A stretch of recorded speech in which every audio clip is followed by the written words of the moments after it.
Hello दोस्तों, स्वागत है आप सभी का। कैसे हैं आप सभी? आशा करता हूँ बहुत अच्छे होंगे, अच्छे तरीके से पढ़ाई कर रहे होंगे, मस्त तरीके से रह रहे होंगे। दोस्तों एक बार फिर से आप लोगों का स्वागत है मॉर्निंग डोज में, जिसमें हम बात करते हैं महत्वपूर्ण करंट अफेयर। तो आज है 21 फरवरी और 21 फरवरी के महत्वपूर्ण करंट अफेयर आप लोगों के सामने है।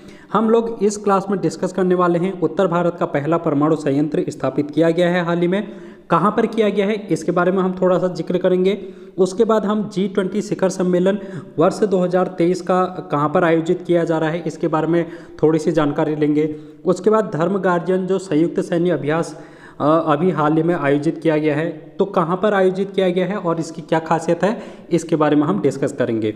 एरो इंडिया 2023 अभी हाल ही में आयोजित किया गया है, इसके बारे में भी हम देखेंगे। और रणजी ट्रॉफी 2023 की किसने जीती है इसके बारे में हम संपूर्ण जानकारी है जो कि इस क्लास में लेने वाले हैं। दोस्तों ये 5 के 5 क्वेश्चन आप लोगों के एग्जाम के लिए इंपॉर्टेंट रहेंगे। कोई भी एग्जाम आप लोग किसी भी एग्जाम में बैठेंगे, स्टेट गवर्नमेंट, सेंट्रल गवर्नमेंट, किसी भी एग्जाम में ये क्वेश्चन पूछे जा सकते हैं, तो आपके आने वाले एग्जाम के लिए इंपॉर्टेंट रहेंगे। अगर आप लोगों को इसकी PDF चाहिए होगी तो टेलीग्राम चैनल में आप लोग लिंक डिस्क्रिप्शन बॉक्स में मिल जाएगा, तो टेलीग्राम चैनल पर ज्वाइन करके आप लोग इसकी PDF को ले सकते हैं। बढ़ेंगे नेक्स्ट, आज का हम देख लेते हैं मोटिवेशन कोट्स। टूटने का मतलब ये नहीं कि सफ़र खत्म हो गया, कभी कभी टूटकर ज़िंदगी की शुरुआत भी होती है। जी हाँ दोस्तों, अगर आप लोग स्टूडेंट हैं और आप लोग एग्ज़ाम दे रहे हैं तो ऐसा होगा कि कभी आपका कोई एग्ज़ाम नहीं निकल पाएगा और 1 नंबर से, 2 नंबर से, या फिर हो सकता है ज़्यादा नंबर से आप लोगों को असफलता देखने को मिलेगी। लेकिन इसका मतलब ये नहीं कि वो आपका अंतिम एग्ज़ाम था, उसके बाद कोई एग्ज़ाम नहीं होगा, ऐसा बिल्कुल नहीं है। एग्ज़ाम आते रहेंगे ज़िंदगी में और कुछ असफलताएं शुरुआत में देखने को मिल सकती हैं, क्योंकि ऐसा ज़रूरी नहीं है कि आप लोग फर्स्ट अटैम्प्ट में ही सिलेक्शन ले जाएं, क्योंकि बहुत कम लोगों का होता है कि फर्स्ट अटैम्प्ट में सिलेक्शन ले जाए, लेकिन ज़्यादातर लोग 1-2 एक्सपीरियंस देखने को मिलता है। तो इसलिए आप लोगों को ये सोचना है कि आप लोगों का वो लास्ट चांस नहीं है, इसके बाद भी बहुत सारी चीज़ें हैं। और जब आप अपनी असफलता से सीखेंगे, आप अपनी गलतियों को देखेंगे कि लास्ट एग्जाम में आप लोगों ने क्या गलती की, कौन सा टॉपिक आप लोग छोड़ के गए थे, किस सब्जेक्ट में आप लोगों को ज़्यादा फोकस करने की ज़रूरत है। अगर आप लोग इन चीज़ों पर ध्यान देंगे और अपने आप को इम्प्रूव करेंगे तो डेफिनेटली जो आपका नेक्स्ट एग्ज़ाम होगा उसमें सिलेक्शन ज़रूर देखने को मिलेगा। तो आज के इस मोटिवेशन कोट के माध्यम से हम करते हैं आज की क्लास को शुरू। और पहला टॉपिक है हमारा एरो इंडिया 2023 के बारे में। दोस्तों अभी हाल ही में एरो इंडिया 2023 का 14वां संस्करण है जो कि संचालित किया गया है 13 से 17 फरवरी 2023 के बीच में। एरो इंडिया की अगर हम बात करेंगे दोस्तों, तो हवा में भारतीय सेना के द्वारा दिखाया जाने वाला एक महत्वपूर्ण शो है, जिसमें हमारी एयरफोर्स अपने रक्षा उपकरणों का प्रदर्शन करती है और विभिन्न देशों के साथ विभिन्न देश यहाँ पर हिस्सा लेते हैं। तो ये एक प्रकार का देखा जाएगा तो एशिया का सबसे बड़ा एयर शो माना जाता है। तो आप लोगों से पूछा जा सकता है कि एशिया का सबसे बड़ा एयर शो कौन सा है, तो एरो इंडिया 2023 कहाँ पर आयोजित किया गया है, तो ये यहाँ पर बेंगलुरु में आयोजित किया गया है भारत के। और बेंगलुरु में भी कहाँ पर, तो ये आप लोगों को ध्यान में रखना है, लेह येलहंगा वायुसेना स्टेशन पर। येलहंगा वायुसेना स्टेशन कहाँ पर है, ऐसा भी आप लोगों से क्वेश्चन पूछा जा सकता है, तो ये बेंगलुरु आप लोगों को ध्यान में रखना है। रक्षा मंत्रालय के द्वारा इसको आयोजित किया जाता है, प्रधानमंत्री नरेंद्र मोदी जी के द्वारा भी इसमें पार्टिसिपेट किया जाता है, इसमें वो शामिल होते हैं इस शो में। और हमारे रक्षा मंत्री राजनाथ सिंह भी इसमें शामिल होते हैं, तो ये बात आप लोगों को ध्यान में रखनी है। टोटल 98 कंट्रीज़ ने इसमें पार्टिसिपेट किया था और अपने महत्वपूर्ण जो रक्षा उपकरण हैं, जो उनके हवाई रक्षा हैं उपकरण हैं, उनका उन लोगों ने वहाँ पर शो किया था। तो जैसे कि तेजस फाइटर प्लेन हो गया, ये सारी चीज़ों का यहाँ पर लड़ाकू विमानों का प्रदर्शन इस एरो इंडिया 2023 में किया गया था। और अगर हम बात करेंगे दोस्तों, इस प्रकार से रक्षा प्रदर्शनी भारत की तरफ से 2 प्रकार से की जाती है। एक तो एयर शो किया जाता है। एयर शो में तो हम लोगों ने देख लिया कि एरो इंडिया 2023 में किस प्रकार से हमारी एयरफोर्स है जो कि करतब दिखाती है एयर शो में। उसी प्रकार डिफेंस एक्सपो भी होता है दोस्तों।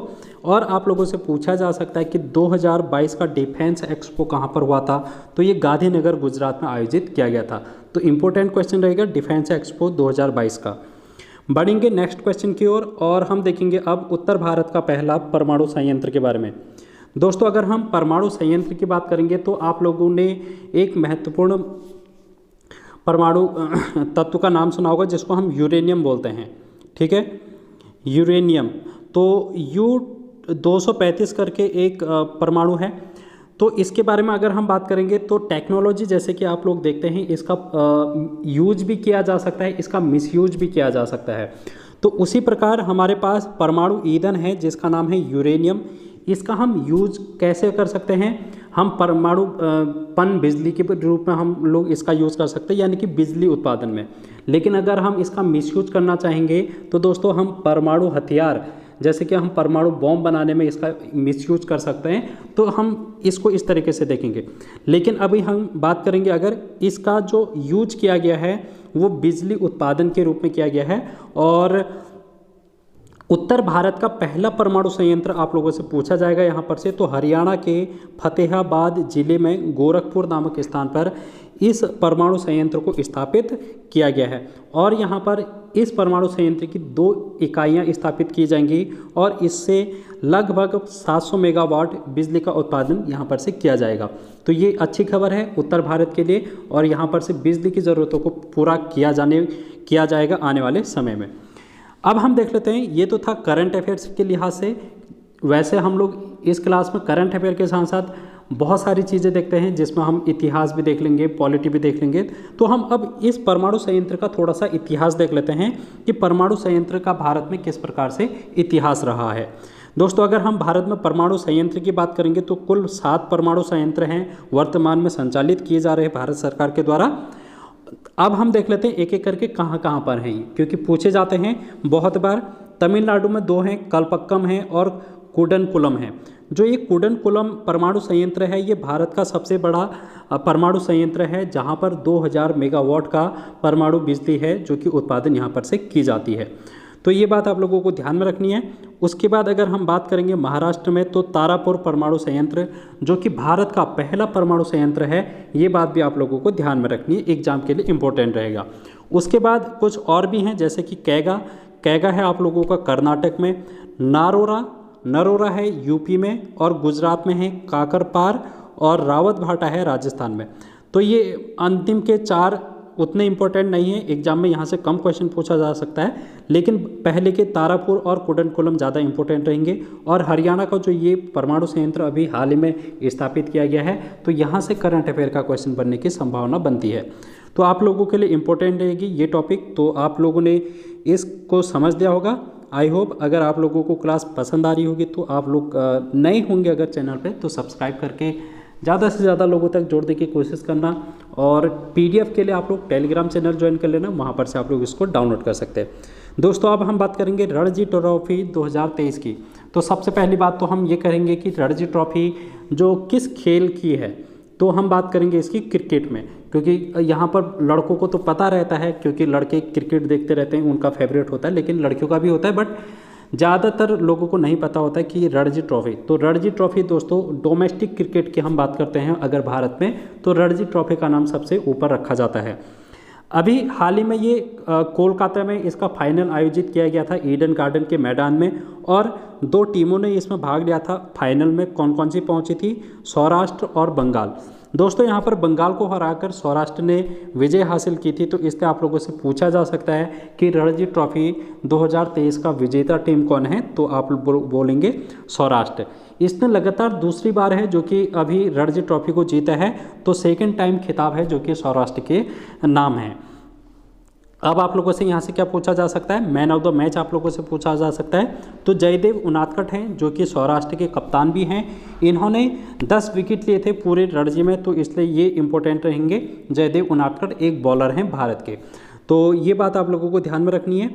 कुछ अन्य तथ्य भी आप लोगों के एग्जाम के लिए हो सकती हैं इंपॉर्टेंट, जैसे कि रणजी ट्रॉफी की शुरुआत 1934 में पहली बार की गई थी, और अभी तक मुंबई टीम है जो कि सर्वाधिक बार है जो कि रणजी ट्रॉफी को जीती है। तो कुल 41 टाइम्स है जो कि ये विनर रही है रणजी ट्रॉफी का, तो ये बात भी आप लोगों को ध्यान में रखनी है। ठीक है, बढ़ेंगे नेक्स्ट क्वेश्चन की ओर, और नेक्स्ट क्वेश्चन हमारा रहेगा G20 शिखर सम्मेलन 2023 का।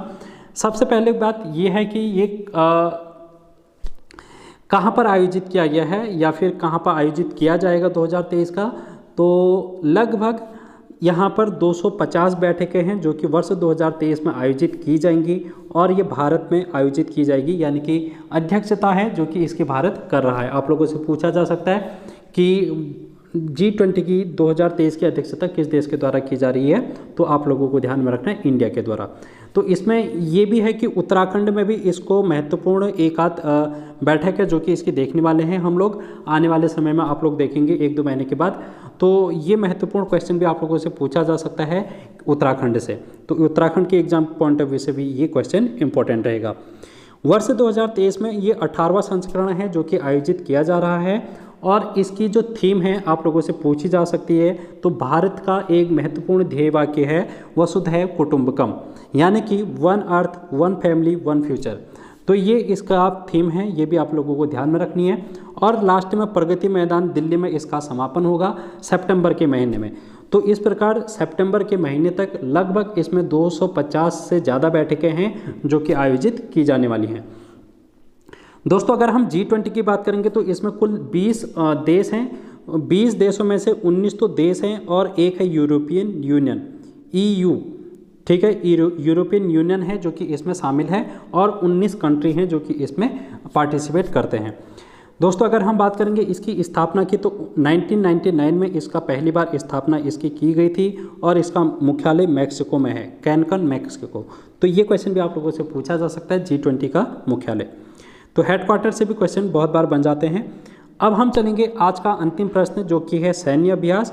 अभी हाल ही में धर्म गार्जियन नामक एक सैन्य अभ्यास है जो कि 2 देशों के बीच संयुक्त सैन्य अभ्यास है। ये आप लोगों से पूछा जा सकता है कि किन किन 2 देशों के बीच में ये आयोजित किया गया है। तो भारत और जापान आप लोगों को ध्यान में रखना है। 17 फरवरी से 2 मार्च तक के बीच में ये आयोजित किया जाएगा, और कहाँ पर, तो ये जापान में आयोजित किया जाने वाला है। तो महत्वपूर्ण है, जब भी 2 देशों को अपनी सेनाओं को अभ्यास कराना होता है और एक दूसरे की टेक्निक्स का बारे में पता करती होती है, तो यहाँ पर हम लोग सैन्य अभ्यास करते हैं। तो महत्वपूर्ण सैन्य अभ्यास है जो कि भारत जापान के साथ करता है। कौन कौन से अभ्यास, ये भी हम लोग देख लेते हैं। वीर गार्जियन, सैन्य मैत्री और मालाबार, ये अन्य अभ्यास भी यहाँ पर भारत ने जापान के साथ आयोजित किए जाते हैं।